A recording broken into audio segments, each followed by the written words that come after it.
Et bonjour à tous, cheval du jour. Ce mardi à Chantilly sera le 308 Spring Lily, troisième course numéro 8 Spring Lily en Réunion 1.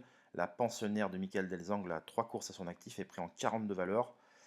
Parmi les pouliches qui ont couru, ou les poulains qui ont couru 3 fois, c'est celle qui a le plus beau rating, hein, c'est une valeur donnée par le handicapeur.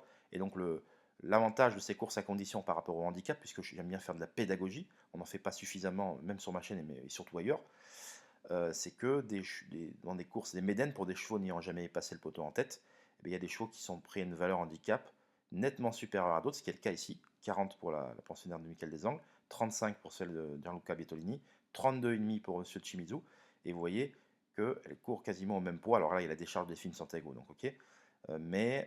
Voilà, c'est des courses plus faciles à jouer parce qu'on a plus de repères.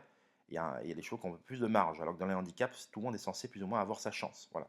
Et la qualité du parcours, l'inspiration du jockey et l'aptitude dans un terrain font souvent la différence. Donc c'est à nous, journalistes, bien évidemment, et à vous, par ailleurs, aussi de vous intéresser à l'ensemble de ces paramètres qui sont ultra importants. Mais dans ces courses à conditions, c'est quand même beaucoup plus facile et beaucoup plus lisible. Donc on a généralement des favoris plutôt solides. Et c'est le cas de ce 308 Spring Lily qui a 3 courses à son actif, donc un embryon d'expérience que n'ont pas l'ensemble de ses adversaires. Et surtout, la dernière fois, elle a été rallongée avec succès. Elle a débuté 12 pas à l'arrivée. Ensuite, troisième sur 1400 mètres. Et dernièrement, à Dieppe, elle est deuxième sur 1800 mètres. Je vais vous montrer là. Hop. Donc, théoriquement, elle devait pouvoir lutter activement pour le succès. Donc, voilà. En tout cas, je serais très déçu qu'elle puisse sortir des 3 premiers. Ça me semble être un pari nature à jouer au PMU.fr et PMU.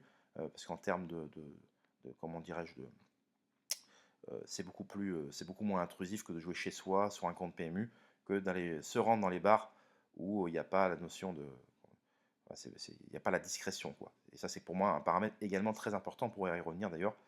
Mais voilà, un parieur a besoin aussi, certains veulent jouer avec discrétion et c'est pas toujours le cas. Mais en tout cas 308 Spring Lily c'est top et je vous invite à vous focaliser sur sa candidature. India Limos, le 11, India Limos, le pensionnaire d'André Fabre, sera certainement très en vue parce qu'elle est parée du label Fabre. Elle court avec seulement 51 kg sur le dos. Et vu le sérieux de l'entraînement et la qualité de l'entraînement, naturellement, ça sera une opposition directe. Donc après, je n'ai pas de bruit spécial sur Indalimos, mais il faut toujours se méfier grandement des protégés d'André Fabre. Voilà, on se retrouve pour d'autres informations. Je vous souhaite une excellente journée. À très vite. Bye bye.